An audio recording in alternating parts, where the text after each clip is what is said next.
Tom, go ahead. All right, good evening, one and all. Thank you for joining us for our presentation here this evening. First, a quick observation. I'm just taking a quick look around at everybody's faces who's here, and I can't believe the number of us who have spectacles of one kind or another on here tonight.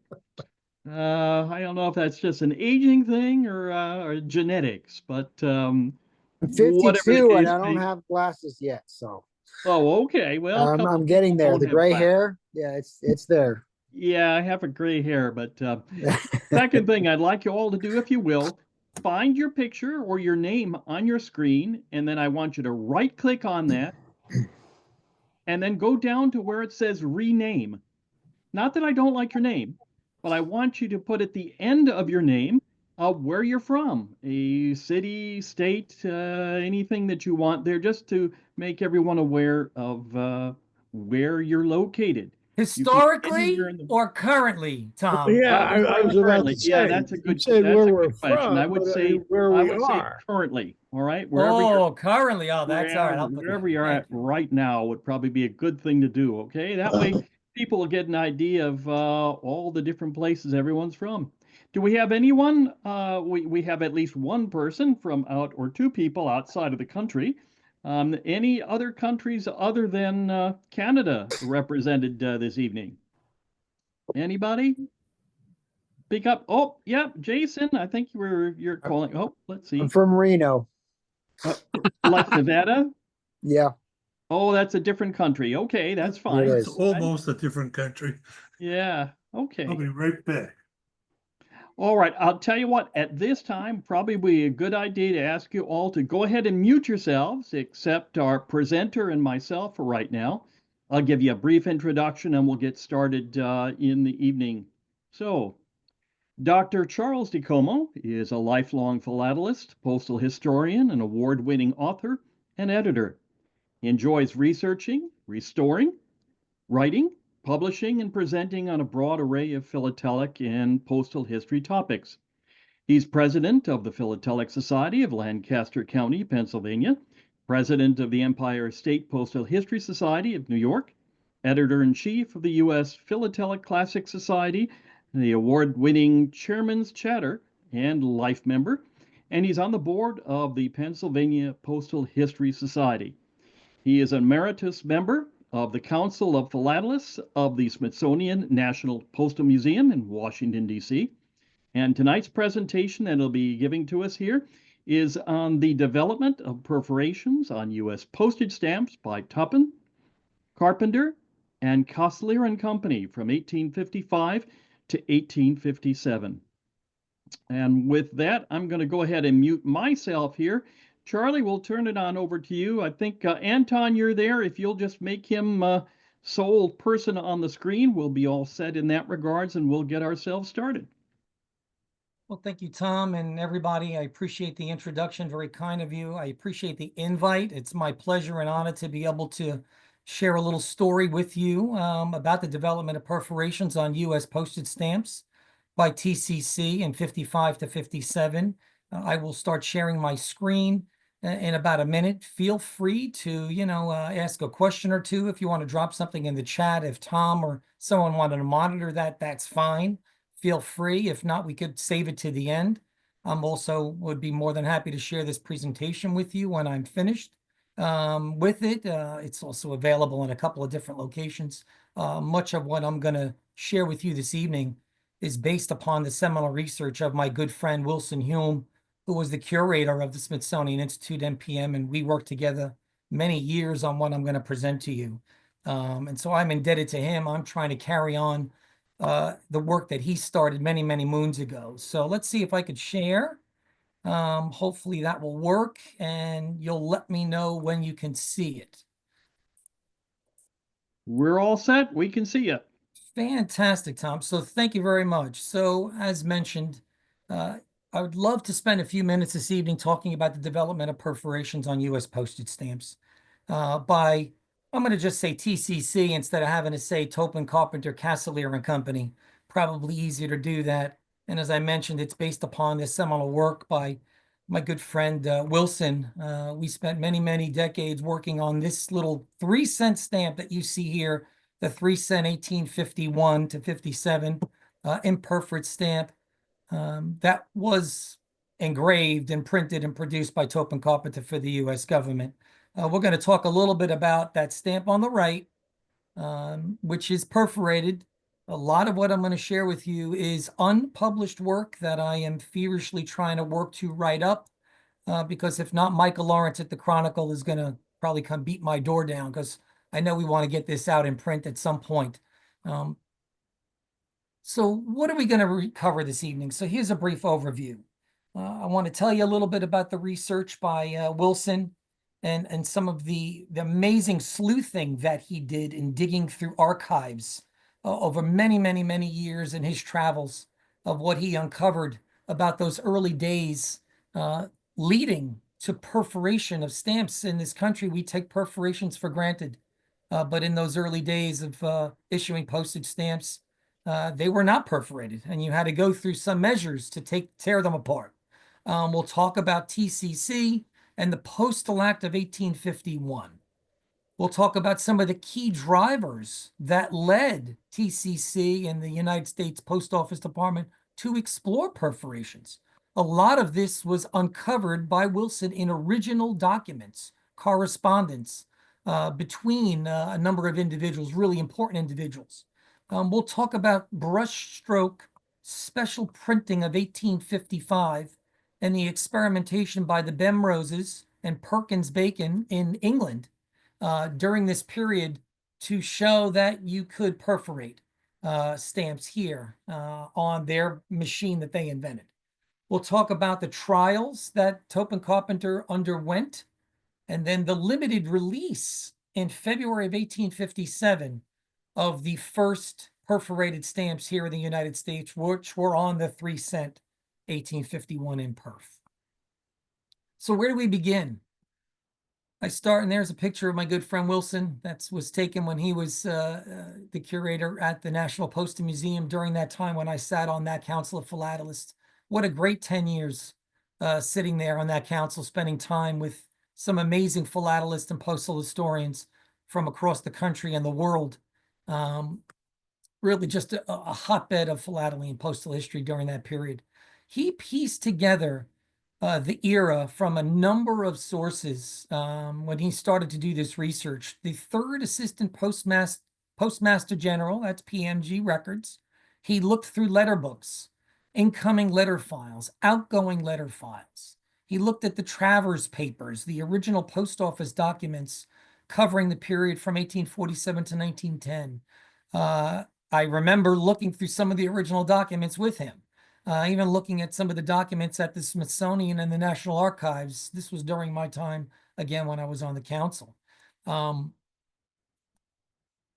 with some serious sleuthing and knowing what to look for, he was able to uncover a lot of what I'm going to show you and really put this story together of the chain of events that occurred to simply perforate stamps here, which was not a simple endeavor at all. Took a couple of years to be able to do that, where other countries around the world had already done it a few years prior to the United States jumping in. The TCC records were believed to be destroyed in a fire in 1873, so there's a lot of limited information on what other earlier historians were able to make copies of or transcribe. So you had a lot of these resources that were available and some of them that were not. And fortuitously, some of the key documents that describe this process were actually saved. So we'll go through it. But let's first talk about some entrepreneurs in the stamping business of those early days here in this country of creating postage stamps.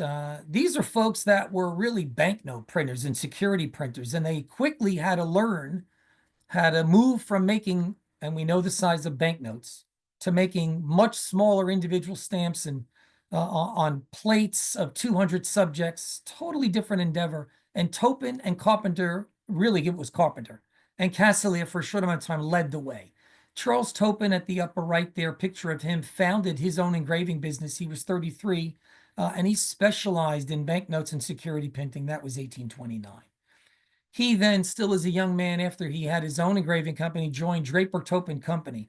These names should be familiar to you if you know a bit about, postal history and stamp production and printing and banknote printing. Even looking through your Scott catalog in the essays and proof section, you'll see a number of these names. They were involved in the early days of production of stamps and even developing essays, and you'll find them on a number of different banknotes from this time.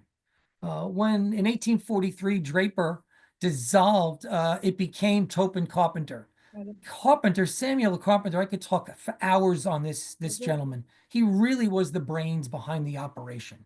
He was really the one that pushed the limits of creating the dies, creating transfer rolls, the evolution of softening and hardening of plates, the creation of stamp plates of 200 subjects, and then eventually perforations, gum, the development of the appropriate gum to make sure that these little stamps would stick to the cover. All of these various innovations in this 10-year period or so, from 1850, 51 to 1860, were really led by Samuel Carpenter when he was at TCC. The designer engraver Casselier joined as a partner. The company was then named TCC&C, if you will. But Casselier left in the mid-1850s. And if you know anything about the Hudson School, became a very famous landscape painter and kind of faded out of stamp production here. And it really became Tope and Carpenter that led the way. As an aside, following this, you'll know the Carpenter name if you collect U.S. revenues, because Butler and Carpenter, that Carpenter is the same Carpenter of that company that was here at TCC that eventually won the contract to create the U.S. revenues and other designs. So that's a little bit about TCC and who won that contract from the U.S. government to print stamps in 1851. Let's talk about the Act of 1851. Congress passed that act on March 3rd, 1851. It was titled an act to reduce and modify the rate of postage in the United States.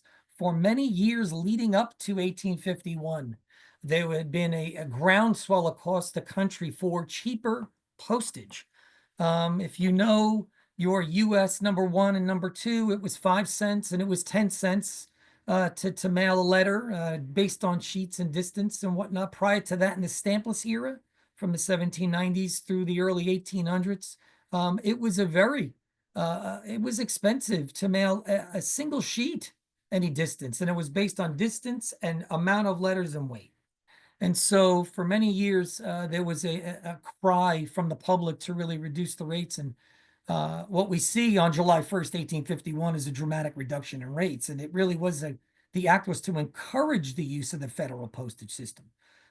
We could talk about the competition that exists prior to this with locals and carriers and independent mail companies in that 1840s period leading up to the 1850s. But reducing postage really led to the increased use by the general public. And the rates really were reduced. A 1 cent rate for printed matter. That really was a dramatic drop.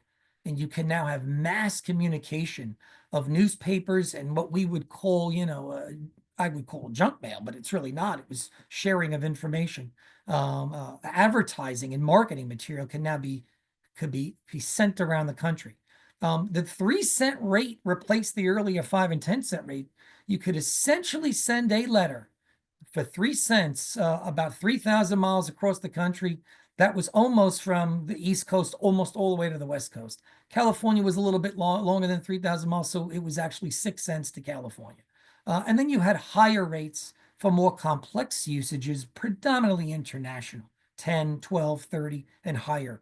But Tope Carpenter won this bid, and it was quite competitive. I've done some research and study and published on the period before and some of the essays. But when they won it, they won a 4-year contract, that's the last bullet, with the United States Post Office Department to print the new stamps of various denominations. And eventually, they turned that 4 years into 10 years with almost no competitive bidding. It really were some savvy business folks, and it was Carpenter at the end that did some savvy communicating with the U.S. Post Office Department and Postmaster General and others to secure that contract all the way up until the Civil War. And so in 1858, they merged, and that abbreviation RWHE is Rawdon, Wright, Hatch, and Edson. They did have the first contract to print Scott #1 and #2. They were so sure they were going to get it, they really didn't even submit essays that met the government spec. And so they weren't even considered. But TCC ended up winning. And eventually all of these various firms joined to become the American Banknote Company, which is for another presentation. But now that sets the stage for what was going on during this period in 1851. I want to talk to you a little bit about the timeline. And we'll go back a little bit to 51, 52, 53, 54 with the issuance of those stamps. But what was going on in the spring of 55 that led to Tope Carpenter, who had been printing stamps, the 1 cent, the 3 cent, this is Scott, right? #5, #9, Scott #10, #11, if you will. Those are the 3 cents. And the other higher values for a couple of years. I'm going to share with you that they saw an increase in demand for use of postage stamps. They started an investigation. We'll talk about the machine they ordered. We'll go through all of these other pieces that I bulleted out here. But the first thing we're going to do is start with what was going on in March of 1855. So the use of stamps was anticipated to increase significantly. They released in July 1st, 1851, that little 3 cent stamp you saw, and the 1 cent. A few months later, they issued the 12 cent, 10 cent, 5 cent, higher denominations. But the 3 cent stamp was the workhorse. It was that first class rate of the day, if you will. Put a 3 cent stamp on an envelope, and you could basically communicate anywhere across the country. So that was the workhorse that they were producing in the hundreds and hundreds of millions. But they were issued imperforate, and the methods for separation were inadequate. They knew that. You had to use scissors. You had to use a ruler. I'm just showing an old ruler from the 1850s that I have in my collection. I have some old scissors, Henry Sears and Company scissors from the 1850s. Some entrepreneurs even went so far to roulette stamps on some very crude rouletting machines. This one is out of Waterbury, Connecticut, another area that I've studied for many decades. You can see these little 3 or 4 little nibs here on the right-hand side that the arrow's pointing to. There's even a few indentations in the horizontal. This is a very crude rouletter. Anything to try to make separation of stamps easier for the general public. And then, of course, when you didn't have those in front of you, you just take your imperforate pane and you'd rip off a stamp. And that's why a lot of these stamps you don't find with nice 4 margins. They were just crudely separated. These are utilitarian. I just wanted to put my stamp on a cover and mail a letter. And so there had to be a better way. And the last bullet is important because by March of 1855, perforated British stamps were showing up in the United States. There was international communication going on, and I'm going to show you an example of what was coming into the country, right? We're going to get to one of those little British stamps, but the annual quantities of postage stamps issued, and you go back to 1852, 53, right? They were about 50 million, 56 million, 56, and by that early 55 period, there started to become a spike. And shortly there in that April period of 55, it became mandatory. You had to use a stamp on a letter. Prior to that, you had the option of paying cash or sending it, and you could have the recipient pay 6 cents. It was double the rate. But by this time, really the growth of using postage stamps was embedded. Citizens and businesses alike were using them. They became mandatory, and the forecast was it was going to go up. And I'm showing you from the 1878 report from the Third Assistant Postmaster General for the fiscal year ending. Look at the numbers that eventually they would continue to go up. The advent of adding perforations, we're going to get to it in 57, really expedited that continued use. And there on the right, you see I'm showing a nice 1 cent Franklin. That was that 1 cent rate again for mail. The 3 cent was the workhorse. You had the 12 cent, of course, as well. Again, all issued originally in perforate. Eventually, all of those stamps issued by Tope Carpenter would be perforated for ease of use as we go down this pathway. So let's talk a little bit about some of the original letters. All of these are reprinted with permission of my late friend Wilson. He has all of these original documents. I have images of all of those original documents as well in the archive. And again, this was a very interesting letter that was discovered. Philadelphia, March 15th, 1855. And it's from a Horace Binney, and it's writing to James Campbell. James Campbell was the Postmaster General of the day, the United States, and he writes, "My dear sir, during my visit to England," and it is underlined in the original letter, "I was struck while sending letters in London, the convenience of English post office stamps." Listen to how they describe perforations. He describes them as pierced with small holes so as to enable the public to dispense with scissors, knife, of any other implement other than the fingers, and separating them from the sheet. Boy, that's really cool. That's a nice description of perforations. It's in the letter. There it is. Binney's describing it to the PMG. He actually then writes in the letter, "I enclose a set of 4. So he's adding into this letter that he wrote to the PMG, here's some stamps. It is said, moreover, that the fringe, which is formed by the small semicircles, secures a firmer adhesion to the paper. So you've increased the surface area by perforating an imperfect stamp, by having perfs, which if it's glued on the back, it's going to stick much better to the paper and the cover that it's put on. I do not know by what machine the holes are perforated, but it must be a simple one, such as American ingenuity would easily continue if the English invention is unacceptable." He's laying down the gauntlet to the PMG. You need to figure out a way to perforate stamps, right? And he underlines and he closes, "I can hardly doubt that the introduction of the improvement would be generally acceptable and popular, and should be very glad to see your name associated with it." And we know that Campbell answered informally the day after and wrote back. So let's talk about the investigation. The seed was planted. British stamps, perforated, showing up. Postmaster General gets a letter. You need to figure this out. So here's another letter. The United States Post Office Department immediately forwarded Binney's letter to whom? Topin and Carpenter, right? They were printing in perforate stamps. They had the contract. And this went to Messieurs Topin, Carpenter, Castlear. "Gentlemen, we have frequently been urged of late to adopt the English plan of perforating their stamps as to render them separable without cutting. I send you 4 penny stamps, and here at the bottom is an example of a nice 1854.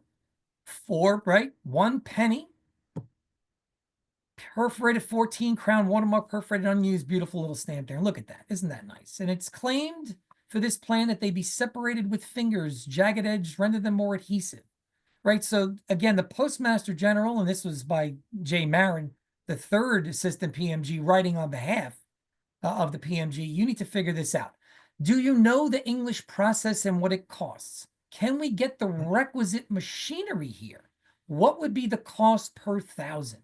So again, they are kind of laying it down here. Figure it out, gentlemen. You've got the contract. We need to figure out how to perforate in the United States. So Topin Carpenter, being the businessmen when they were, did not waste any time. They requested the help from the U.S. Commissioner of Patents. They wrote to Perkins Bacon in England. They were the ones printing the British stamps of the day. We can go down a whole. Can you tip that light? Say that again. Oh, I thought I heard somebody ask a question. And so they wrote them for advice and counsel. At the same time, there were some entrepreneurs in the United States. I alluded to one earlier up in Waterbury, Connecticut, that tried to roulette. Hadley out of Chicago, if you look at this stamp that I'm showing you, is one of those entrepreneurs. We call these Chicago perfs. These are perforated 12.5. This was an early experimental try in January of 57, a couple of months before Topin Carpenter and the government issued their perforated stamps, of entrepreneurs in the country trying to invent their own machines to perforate stamps. This one never came to fruition. The government went a different route. Carpenter's son-in-law was sent to England to investigate the Bemrose process. We're going to talk about Bemrose. in April of 55. Remember, that letter showed up in March of 55. They're acting immediately to figure out how to perforate stamps. They send some folks overseas. Bemrose, as I will tell you and show you, invented a rouletting machine, the rouletting machine that eventually became the perforating machine. And so they went to Derby, England. So we'll talk about that trip to Derby. Here are the inventors. Two brothers, Henry and William Bemrose. They were printers, they were publishers, they were stationers, they were from Derby, England. They patented the rotary perforating machine that Topin Carpenter eventually used to perforate US stamps. It was actually a rouletting machine. We could talk about rouletting. I can show you some of that as I go through the presentation as well, but it was perforations that at the end would win the day. Here is a nice little picture there of Midland Place. That was their business, their factory, their building in the early 1900s. I won't talk to you or digress much on the picture that was taken there in the early 1990s, but it was fortuitous. And that picture was taken by Wilson Hume. He happened to be there on a trip. He took the picture. He noticed some people working around the building. He went in. He knew that was the Bemrose building. They were gutting and emptying out the archives of that building. If he would have been there a week later, he would have lost some of the documents that I'm going to share with you. He was at the right place at the right time to be able to rescue these, which were the seminal documents from the Bemrose archive that helped to put this story together. And he brought all of those back. I'll keep it as brief as that. And I will get rid of my screen as showing a message from my health system. I hope you didn't see that. Let's keep going. So we're talking about Bemroses. We're going to talk about ordering machine. They wasted no time. By September 21st of 1855, a little bit after that original letter, and they started talking with the Bemroses. They sent folks overseas. They're talking to Perkin Bacons. They ordered a machine. This was one of those original letters that was found in that archive that Wilson recovered. This is the best copy that we've got. But it is the letter, and it's signed here at the lower right by Topin Carpenter and Company. This is the letter ordering the rouletting machine from Bemrose. We really didn't have this little piece. This was missing. They ordered what was called, if you read the letter, I have it transcribed, I could always send it to you. They ordered a slitter. Rouletters were called slitters back then. And they asked Smiley for a set of perforating wheels of the character used on English stamps, if available. They wanted to get the rouletter. They wanted to get some rouletting wheels. They wanted to, here in this country with our stamps of our sizes, of our panes, which were completely different than the British stamps, which were printed completely different, horizontal and vertical. We had a subject of 200. They did not. So you had to size this machine and convert it to be able to print our stamps. But so that was a really seminal find and a seminal letter that Wilson discovered. That deserved its own slide on its own right, because that is the order to bring the perforating machine here. So we'll talk a little bit about the special printing and experimentation period. Again, Topin Carpenter is wasting no time. They've got the government contract. Postmaster General has told them, figure it out. Let's talk about the special printing of 1855. They are called the brush strokes. I think you can see from the vertical strokes there, they look like brush strokes. These are listed in your Scott catalog. You can look in your proof section and you will see these called out. And there was special printing that I'll tell you about. And at the end, I have a whole separate addendum of extra slides.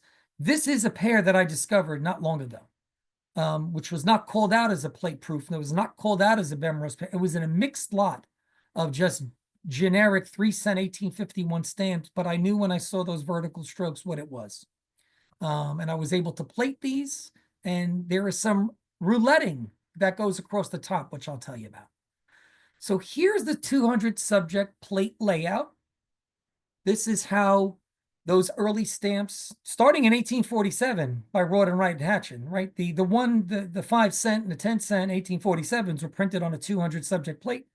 Topin Carpenter continued with that model. And this went on for quite some time, for many, many years before this model was expanded to 400 subject panes of 100. But this is a 200 subject plate layout. You have 2 panes of 100, a left pane and a right pane. At the left, you have an imprint, and you have the plate number here. You have a center line, which is also engraved on the steel plate. And this allowed for ease of separating once they were printed in pane in 200, because they would be cut in half. You'd have panes of 100. You would then put those panes through the perforator. You would then gum them. You would stack them, and it would be in bundles of 100 by however many that those would go to the various post offices. So that's how they were supplied, but they were printed on a press that could handle a plate of 200 subjects.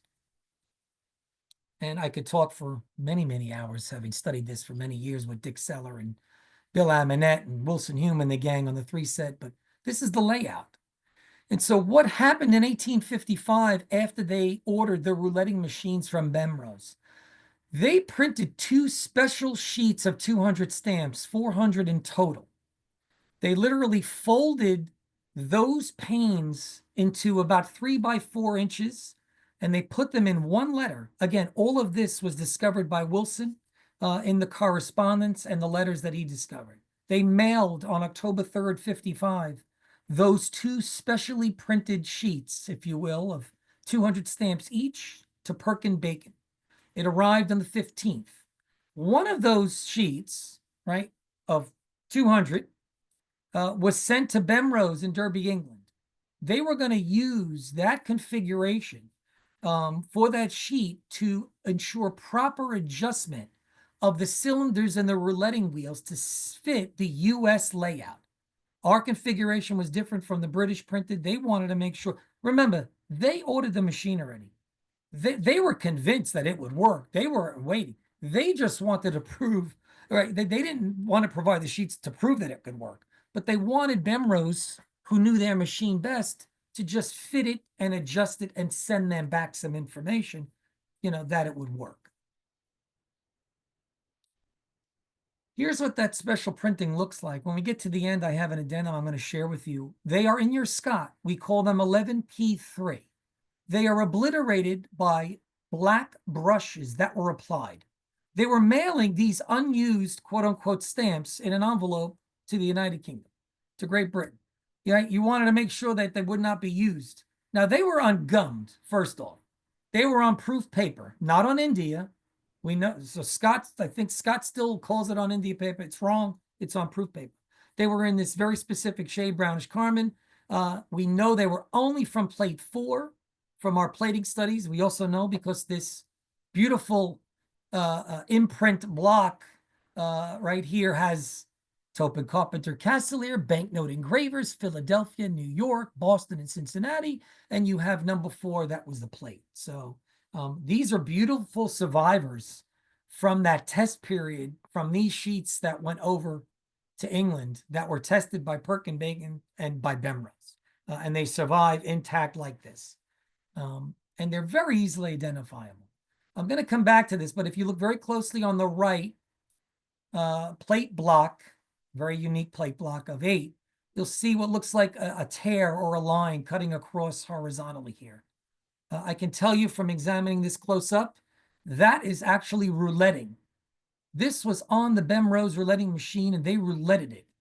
And that was one of their tests. If you look here at the left block of 4, in this upper selvage and margin, you'll see another faint line coming down at a little bit of an angle.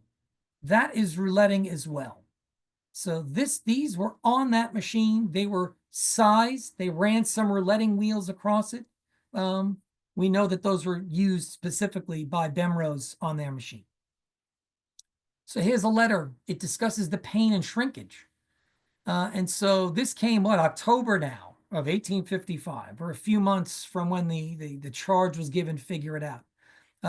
This was from Perkins Bacon, sent, right, talking about the pains, the size of the heads and alike in the English and American stamps. They're right, 20, 20, but they're not placed. The distance was different, our stamps versus the British stamps. They've examined the subject of shrinkage and paper. American paper is less tough, but they printed these not on stamp paper, right? So that was the other thing, right? They printed them on proof paper. And so, they weren't going to be what the final would look like. But what they requested is they requested TCC to send some gum sheets, whatever you think is best. So again, correspondence continues. They're doing trials, they're testing. I wanted to share with you some survivors before they were broken up. This is what at least one of the partial panes looked like. This was the right Perkins pane, as we call it, that was sent. In 1953, all of these panes were intact. They were known. They made their way back to the States. And they made their way, let's say, back to Nassau Street. And at that time, there was, a number of individuals that, just decided to break some of these up. And so the census that I still continue to maintain, that Wilson and I worked on, we kind of know the whereabouts of many of these, but most of what I'm showing you here were broken up. But they were all canceled. It makes, if you find one, if you could compare it to the intact pane, you can place it on the pane. You can plate it. You know where it was from. This one just happens to have number 13 in the upper right-hand corner. But again, the brush strokes are put on to prevent use as postage stamps because they were sending these over to Great Britain to be tested. And so here's a very simple and short letter from Derby from the Penrose and Sons. We have tokens in hand. We have written them for gum sheets so that we may adjust. So again, the correspondence continues. We're testing. And again, the machine was ordered. Topin Carpenter is waiting for the machine to arrive. We're going to get there. How about this beautiful paint? Again, I hate to say it was broken up in 1962, but this is what it looked like. This was one of those printings of the special pane. They printed 200. They cut them in half. Here's just a survivor of the left. Again, all canceled. That little block is missing. But if you look closely at the lower left, you'll see some pencil notation that was written. Let's blow that up. It says stamps sent to WB. That was to William Bemrose from USA for testing his perforating machine. So they received it. They wrote on it. We know where this went. We know this went to Bemrose. We also know it was a rouletting machine, but they tested it on a perforating. Remember I pointed out earlier those lines cutting across the stamps. You'll see them at a bit of an angle. They weren't perfectly aligned right in the horizontal. But if you look closely at this intact pane, this is a rouletting line that cuts across the center. This is a rouletting line that cuts. You'll see they're parallel. They're perfectly parallel. So you had two rouletting wheels on their machine here in Bemrose's factory where they put this pane through just to give it a little rouletting, but they are parallel. The one below in green, Wilson discovered separately. It really, from researchers prior to him, it really had not been noticed that there was an additional roulette across this entire pane. Nice little discovery. What he also discovered was that there were pinholes along the outer edges. They must have used little pins to hold this in place on the mat on their machine to just keep it stable while they ran the rouletting over it. Again, a little thing in the history just was not known, but they're literally there. You can see them. There's even a little pinhole here at the lower left as well, almost like an orientation mark to sort of head up, line up the rouletting wheels. So talk a little bit about the special printing, because this really, it was important that they sent these 200 stamps, 400 in total, over to Perkin Bacon. Perkin got a set, Bemrose got a set. They ensured the adjustment of the cylinders in the rouletting wheel to fit the stamp layout of the United States stamps. 2 horizontal rouletting lines were produced on those panes, as well as pinholes, and subsequent testing from the letters, which I'm not going to show you all, showed that rouletting would not work. They converted the machine to a perforator. They knew immediately, perforated. So now let's talk about some construction delays. 1855-56, we are getting closer to the release of the first postage stamp, but this is, again, many months from the March 55 letter and the Postmaster General saying to figure it out. In the meantime, they're still producing imperforate stamps, right? And they're releasing them across the country, and the country is adopting using postage stamps. It's become the norm.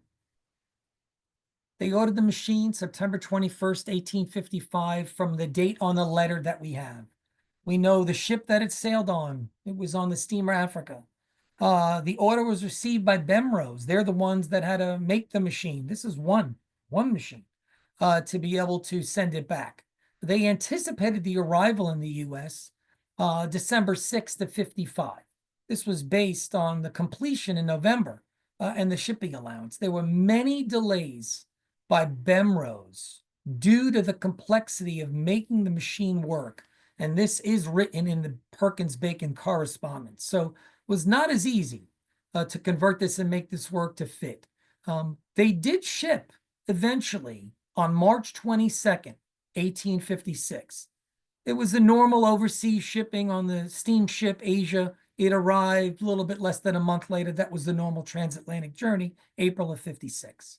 But this sat in customs for months, April to May to June to July, before the machine would be released on about July 8th. Again, all of this is documented. That's a long time to wait to get this machine that they had been waiting for with bated breath to try to figure out how to perforate U.S. stamps. They had to make repairs. They had to do their own trials once the perforating machine was here in the States through mid-July into the autumn of 56. It was time to ordering the machine to being ready to print stamps, at least to test stamps for perforating was about 17 total months from order to the stamps in use. It was 13 months to get the stamps ready. But it wasn't until February of 57 that we would issue the first perforated stamp here in the United States. So let's talk about the trials. They did extensive trials. They also had to figure out the business of perforating stamps. So per a letter dated October 22nd of 56, the machine can punch or slit 180 sheets of 100 stamps per hour. The slitting wheels will last a long time. That's the rouletting, but the punch wheels have to be renewed every 2 months. They wrote this. They were looking at the business of perforating stamps and just what it would take. And then what they would charge. They had to figure out what they were going to charge the post office department, right? And the estimates were used to provide the service at cost. The decision to perforate or roulette, at least early on, had not been made here. But they knew, though, really from some other correspondence that Wilson uncovered, perforations was going to be the way. And British and other countries were perforating. Here's just a little Bemrose style perforating machine with a young lady here feeding each pane through. You can see the row of wheels if you've ever been to the APS or you've ever been to the National Postal Museum. There are a number of perforating machines that still survive that you can take a look at to see how they work. And here's a nice little perforator. You can see the wheels across with the perforators that would punch out the chads. And they would have to, again, they would wear. So they modified the contract. In the middle of this, modifications to the 1851 contract, and Hume located this, and it confirmed what Luff had thought was the case. But until this first contract modification letter was found by Wilson, we really didn't know the ins and outs of it. Buchanan was elected president and would replace Pierce November of 56. They had been working with Pierce prior. They had built their relationships with him and the current Postmaster General. And so Carpenter was very nervous that they had spent all of this time, energy, money, would put their business at risk. They submitted multiple proposals to perforate postage stamps at cost. Carpenter wrote multiple letters. We have those from the archive. And on January 3rd of 1857, Postmaster General, after giving the first directive to TCC to go figure out how to perforate stamps, said, you know what, I'm going to let the next administration decide. But Carpenter, in some very, very interesting letters that we have, really over multiple letters, convinced the postmaster to change his mind and let TCC continue and extend the contract. They had signed that contract right in 51, but it was coming up to expire. And eventually they agreed to modify it and let them move forward. And this is the letter here and the scan of that letter, which modified it by TCC in February of 1857. And so now let's talk about the rollout and then show you some stamps and covers and then talk about the special printing. The modifications had some provisions to the contract, and they were very straightforward.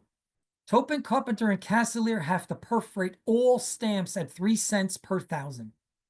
They have to commence without delay using 3 machines. Remember, they ordered one. They just got the one. They were going to have to figure out how to order more and get some more in, and then increase the number of plates. They had to meet the increased demand of stamps across the US. And the 3 cent was the workhorse. They also had to increase the 1 cent. And later on, they had to increase to 10 cent and some of the higher values for overseas mail. If the contract was not renewed for 4 years, the government will indemnify for $9,500 for the equipment and the plates. That's not a small amount of dollars. That's what they wanted. That's what they asked. That's what they would have had to been paid. The capacity was insufficient for a US-wide rollout. So there's no way they could have met this. And so the contract called for deliverables by the end of the month.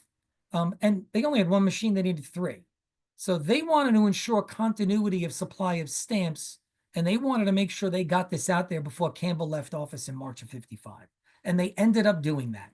They ended up meeting the need and the requirements of this because they did a limited rollout, and this is documented. So they positioned this with the public. Perforated stamps in the United States would be positioned as a test.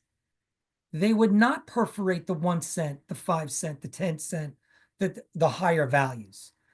They only would perforate the 3 cent stamps during this limited period. They ordered 2 more machines. They had 1 ready to go. On February 20th, we have the letter.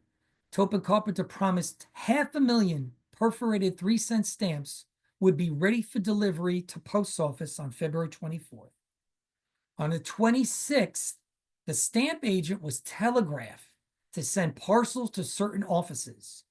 And if you look in the newspaper on February 27th of 1857, there was an editorial in a number of papers, but we found this one. And the North American and United States Gazette indicates 90,000 were ordered for New York and Philly, 30,000 for New Orleans and cities south and west. And we know those from research in the census, who else got them. But they did a limited launch in the biggest cities that had the highest use of mail, and that was New York, Philly, and then New Orleans, and Boston was included, and a few others. Providence as well later. But the earliest known U.S. officially perforated stamp, after that newspaper editorial, and the parcels were received, was February 28th of 1857. And here are those 3 that are known. And if you're all have any 3 cent stamps you're looking at, I'd love to have you check. Because, I've been looking for many decades, and we're still trying to find a few others that we can confirm. But the one on the left is a Scott number 25. It is dated out of New York, February 28th. And this particular circular date stamp, they put the year in the slug, and it says 1857. That's sort of, you want the first day of perforated U.S. stamps here in the U.S., that's the one you want. It's a very clear date. It was struck twice because the first one wasn't clear, so they struck it on the stamp again. And it was going to New Milford. Just a nice little letter that went. The other 2 were also confirmed as first day. These are all certified. We know where they are. We know the collections they're housed in. This one is also New York. It has February 28th. There is no 57, but from the plate, from the printing, from the color, from the perf, from contents and all, it is known to be another first day. And then we have one from Philly, tied again with the single strike, February 28th, 1857. Again, there's no year date, but from docketing, again, plate, color, clarity, we know that that's a first day. Those are the 3. And if you're out there and you're looking and you're studying the 3 cents and you come across a 25 on cover, you want to check. And those are highly prized because this test period went on for months. This experimental period went on into March, April, May, and into June. And that was what we call the first contract. And so this was test phase. This was testing the perforations. They're not the best. They're not the cleanest. They're not always centered perfectly. They're a little bit cruder and rough than what would come later as they started to tweak the machine and adjust them. They were working with the existing plates that they had at the time, which were used for imperforate stamps. there wasn't a lot of distance between each stamp and the horizontal and vertical. This is why finding a nice 4 margin number 25 is a good day. But they renewed the contract in April of 57. That's my last bullet. It became effective in June, after which all stamps in the United States were mandated by the new contract to be perforated. And you now have an explosion of them expanding beyond the 3-cent 1851 stamp in perforate to now the other denominations becoming perforated. So it was really quite a stroke. I mean, I don't want to end here. I still have a few more minutes, but I can end, and then I have other slides if I have time to show you a little bit more about those India, the brushstroke proofs. But first, I want to thank Wilson. This is really dedicated to him. His seminal research on the brushstrokes, and this presentation is based on, he discovered those seminal post office documents and TCC documents. He mentored me. This goes back decades. We were part of the 3-cent 1851 to 57 study group, probably 15 or 20 of us that met many years, mostly at Roy Weber's house in New Jersey or at the Collectors Club in New York City when we could get everybody together. His untimely passing in 2007. He's a great friend, mentor is missed, but any errors or omission in this are my responsibility. And I can at least end there for this first part. We can take Q&A, and Tom and Anton, if we have time after, I'm happy to show you a few other slides on the brushstroke proofs, because that research continues based on a few recent discoveries. But I'll end there and I'll open it up for questions and I'll stop sharing. How's that sound? Thank you all. Okay, very good. Charles, this is Bob Thompson. I'm going to serve as the monitor for the Q&A, so people can either raise their hands and you can recognize them, or if we get questions in the chat room, I'll try to funnel those so that you don't have to monitor both. But we do have a question from Larry Pettinger. Why didn't the designers of the original stamps use wider margins? Would have made it easier for all of us. I agree. So if you're talking about the designers, Topin, Carpenter, Casselier, of the original 3-cent and perforate stamps, right, had not even thought about in 1851 perforating. That didn't exist. So they created, and this was coming off of what Rawd and Wright Hatch had developed, right, the 200 subject plate for the first issued U.S. stamps. They continued that forward. They weren't thinking about perforations at the time. They were creating a nice grid of 10 by 10 to create a pane of 100. So the spacing was narrow. But what they did do, and maybe you know this, is eventually they changed the dimensions. They created a new transfer roll, which had wider in the horizontal and vertical spacing to accommodate for perfs, which is eventually going from the number 25 in your Scott catalog, which was perforated stamps based on the early imperfor plates. Very quickly in the summer of 57, they created a new 6-subject transfer roll with wider dimensions and laid those out on brand new plates, which eventually became Scott number 26, which is 26A, which has the frame lines and no horizontal out of frame lines. That had wider spacing in the vertical to accommodate for perfs. But perforations weren't in Rawd and Wright Hatch's or TCC's mind when they originally created the 200 subject plate. And so that's how they created them. They were tight dimensions. But they very quickly, in the summer of 57, modified their production at their factories to create new transfer rolls, to create new plates. They eventually created, and we know them all. They're all numbered up to plate 28, and those are created specifically for perforations with the spacing between them. But they went through some trial period to get there. I hope that answers the question for everybody, right? Because even at the time in the late 1840s, early 1850s, perforations weren't out there. Rouletting was. So you could roulette these, but that wasn't the method of choice perforations were. So I hope I answered the question. Charlie, paper shrinkage was always a problem for printers, and of course the subsequent than perforation of those sheets. Can you talk a little bit about Yes. that?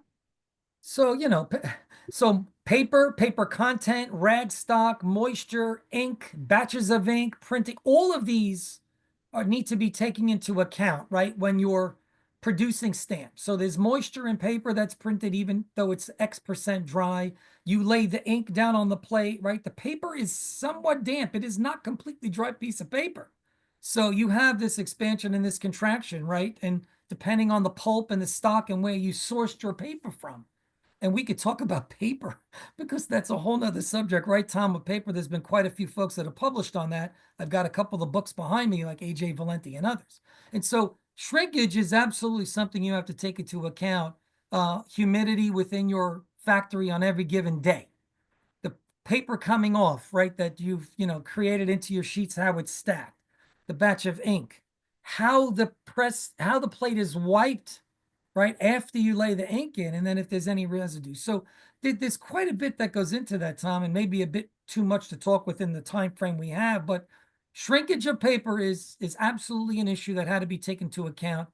Not as much during this early period, but absolutely something that had to be taken into account. So hence also the evolution to a new transfer roll with wider spacing to accommodate perforations and shrinkage of stamps. On an imperforate pane, the spacing is the spacing, right, Tom? And so you're not concerned you're going to separate the stamps. They're utilitarian. I just want to use that 3-cent legal tender to get my letter from point A to point B.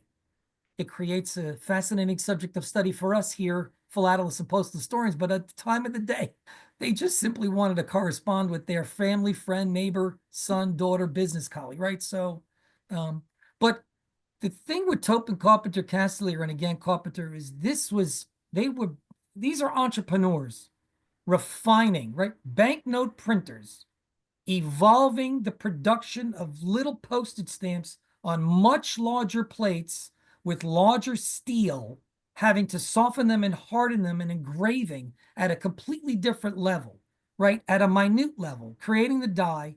That first subject transfer roll was 3 subjects. Even just that alone and the reliefs and laying them and rocking those into the plate took quite a bit of effort. This is why those early stamps, you find so many incomplete reliefs. You find so many double transfers. They were rocking these back and forth to create what they thought would be a perfect, right, paint, but then they were under pressure. And so to produce stamps. And so that's why you find a lot of these variations, right, within those early panes, the 1 cent, the 3 cent specifically, right? They've been studied for 160 years and they've been completely plated. Each individual position is known on those 13 plates that were used. We can identify all 2,600 of those. So, Tom, I know I went a little bit beyond your paper, but paper shrinkage, expansion, contraction, absolutely important. Batches of ink, also important. And remember, these were perforated and then gummed as well. So a lot of processing to create a couple of little panes that we take for granted nowadays. So any other, please, I'm open to more questions and corrections. Paul, I see your hand up. Were you first? Yeah, yeah. I learned a lot. This has been an amazing story, and I'll tell you why. My interest is in the early British stamps, the Perkins-Bacon stamps. Yes. And I actually have an exhibit I've been refining on separation of those stamps, starting with imperforate separation and then into the experimental and the production perforation machines. So the dimension to the story that's fascinating is that Perkins-Bacon never perforated stamps. The stamps were perforated by the Treasury Department on machines built by a guy named David Napier. Yes. And I'm wondering, I'd love to get access to, you said you're working on a book, but if there's any way of sharing the correspondence. Not a book.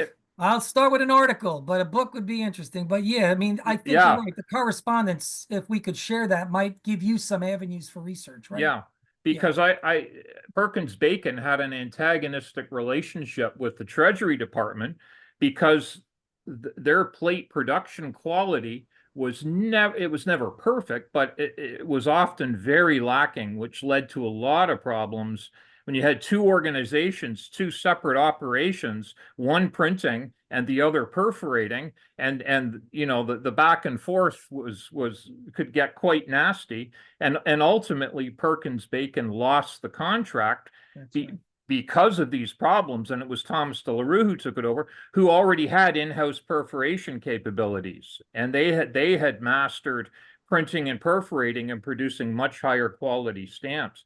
So I'm wondering if Perkins Bacon might have been trying to get their own perforation operation going using Bemrose, because Bemrose technology was never used on the British stamps. So I'm wondering if Bemrose and Perkins Bacon were looking for an angle to try and keep that contract that was ultimately taken over by de la Rue in 1879. And that's possible, Paul, and I don't recall that, and I'd have to fire up some neurons Yeah. that were coming across Well, that in some of those correspondence, but it could be in there. It could be. It could be. Yeah, but it's a fascinating. So, and like you said, it's something we take for granted now. But in these early days, it was, you know, the first perforated stamps. It was a miracle, and the quality, certainly the quality of the experimental British stamps done by Henry Archer, who invented the machine. It's incredible the quality of them. You know, there's misperfs and the occasional broken pin.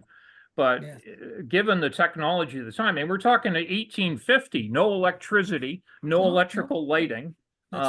Candlelight, natural light, here we go, Yeah. pencil, paper, we're going to figure it out. And they did. This was a great advancement, you're right, Paul, in the development of that. And it worked well, and they refined it very quickly, right? Yeah. They really did, very quickly. So, And just a quick comment on the paper. I don't know for sure, but I speculate that the tight margins were because the largest cost factor in printing stamps was the cost of the security paper. And so they wanted to jam as many stamps as possible onto a sheet as they could to reduce the paper cost per stamp. And that's why, because it would have made sense to have more spacing even with the imperforate stamps, because it caused a lot of people grief trying to separate them with scissors or blades or whatever.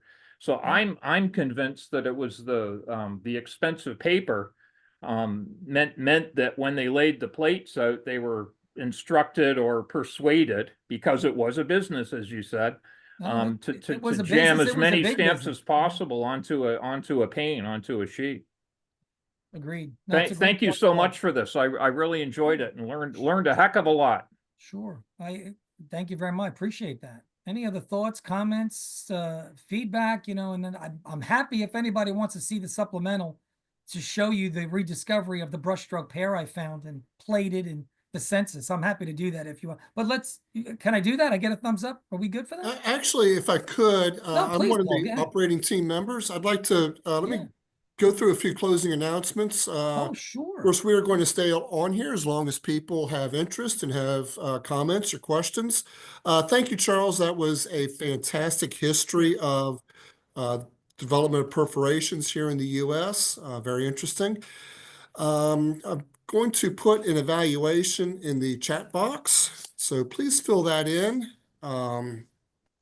And let us know if, let us know these are the kinds of programs that you're interested in. Anton will also send this link out in a day or two. So if you don't get to it this evening, that's perfectly fine. But either way, give us some feedback. Let us know if we're going down the right path, or we're presenting things that are of interest to the membership.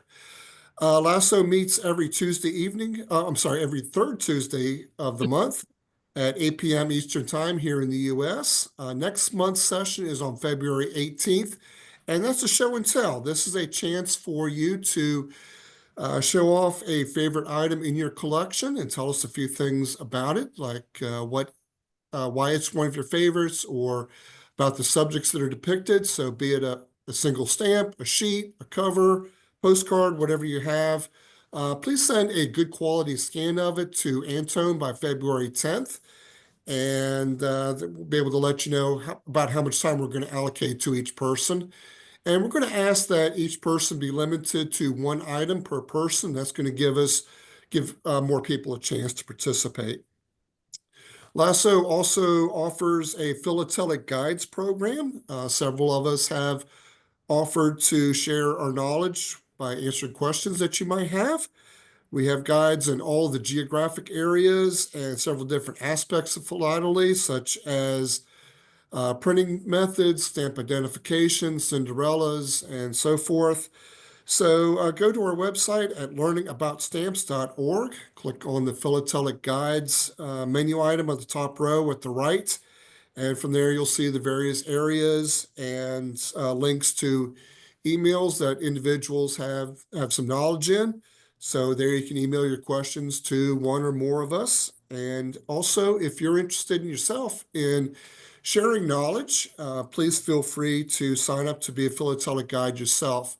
Personally, I think everybody, no matter their level of experience, has some knowledge to share. So I hope some more of you will sign up to be philatelic guides.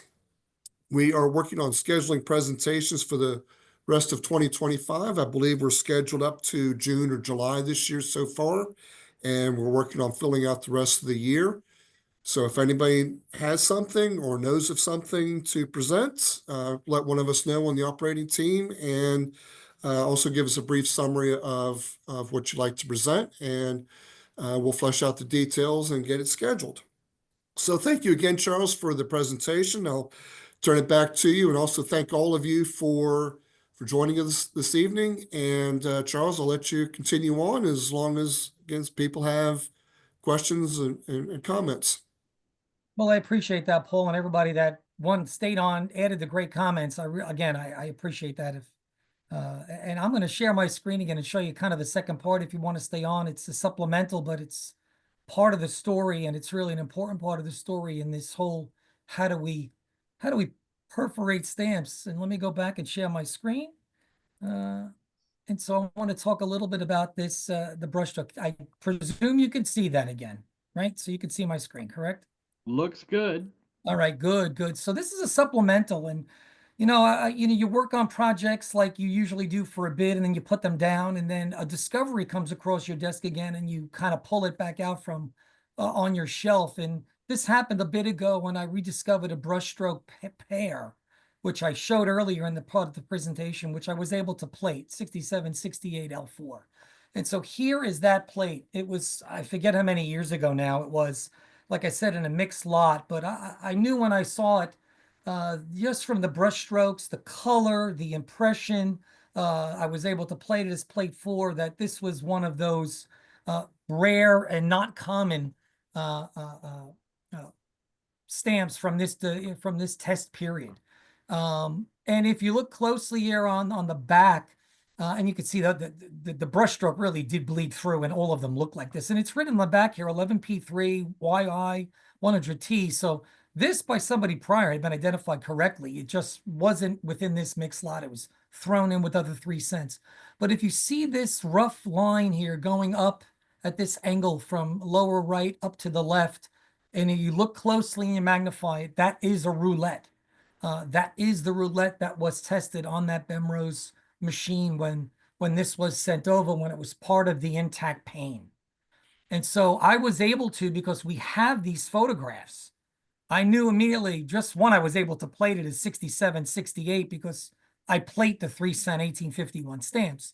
But I was able to also, by looking at the brush strokes, was able to place it right here in this position before this particular pane was cut up into bits and pieces and then dispersed across to the collecting community.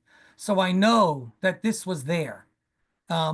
Wilson would have loved it because, he's not been around a bit when I discovered this a few years back. But when I saw this line cutting across it as well, I knew it was that rouletting line that Wilson had identified that nobody had seen before. And it exists here on this particular pair, cutting right across in that spot. It's very clear what it is, and it's very clearly seen in the reverse. And again, like I showed you earlier, the pinholes, there's the position. We know where it is. The search continues for all of these various pieces. You might see these out there.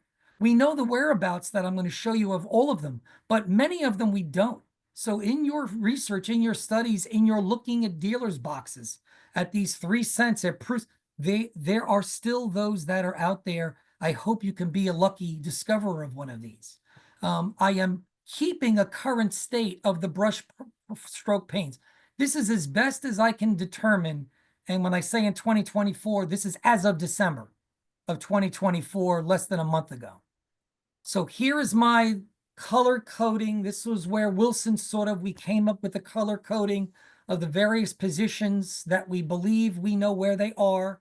I know what each color is. Many collectors do not like to share who has what, where, when, but we do keep that in confidence. When Wilson passed in 2007, 2008, I knew his inventory. I had his database. I had the reconstructions. We had these all set up, and this has been now how many years that I've been continuing this. His material went up for sale in 2008, and Siegel auctioned off the bulk of it. And over the years, I've continued to add to this. This was his inventory in 2007. We knew the position of those that are colored. You could see we did not know the position of these two. I was able to add to that and place those in. But look at all the white space. So these are somehow out there, and they may be unidentified by collectors that think they have a nice 3-cent proof or whatnot. But if it's got that brush stroke, we know where it came from.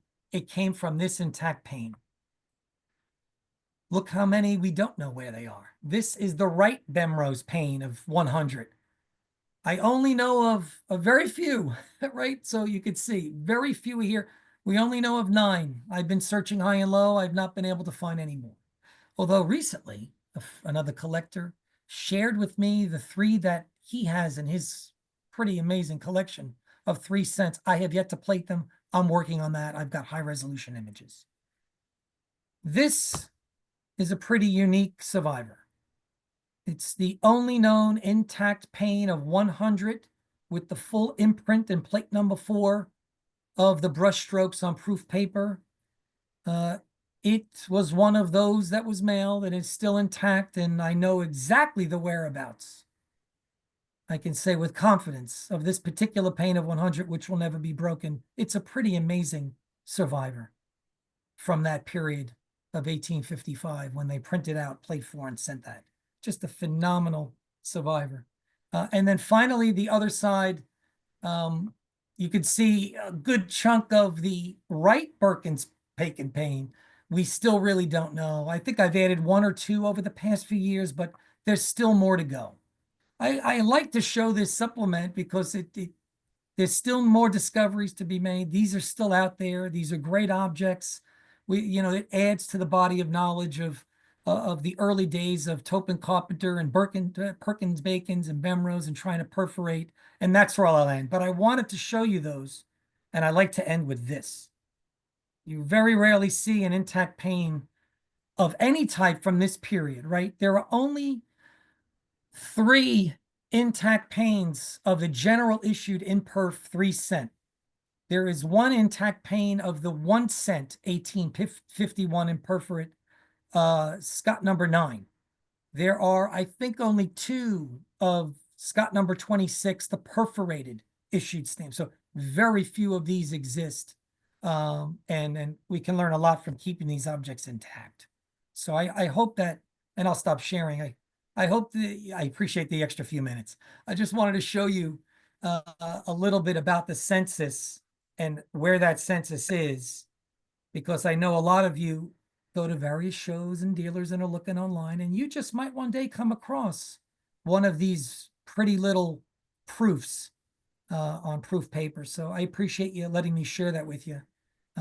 The second little part of my presentation. You're all ready for a good drink.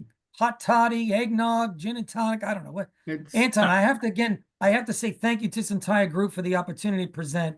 I do enjoy sharing this material. If I didn't bore you to death and you might want me to come back down the road, I've probably got 15 or 20 other crazy presentations I'd be more than happy to share with this. Charles, this is more than any one of us could have expected.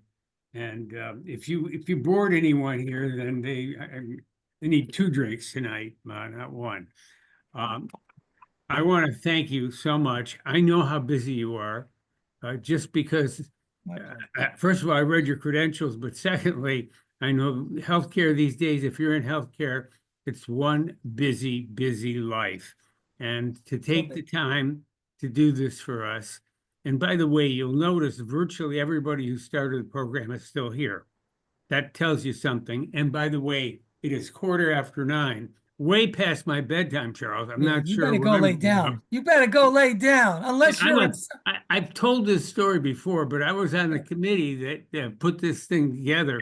And we Yes. had a big debate about when we should hold these meetings. I wanted 3 in the afternoon. Now, 8 at night to me is like 2 in the morning. So I must tell you, but to have virtually everybody stay tells you something about the quality of what you just did. So thank you very much. And I want to thank all of the members, all of the people who've attended. If you're not a member, please go to learningabout.stamps.org. You'll see a little place to sign up. And by the way, the cost of membership, now write this down if you're not a member yet, is zero. Zero. Now, we haven't gotten to the point. Tom Fortunato he wanted us to pay people to become members. And he was offering $50. And then if you find somebody else, another 20. But I said, Tom, come on, Tom, people will Tom. join. Come on. Guys, have a great evening. Thank you so much. Be good. Bye-bye. Thank you very Thank much. you. Appreciate it. Charlie, Yes. John, this John Valenti. I'm Just a here, com- John. How you been, young man?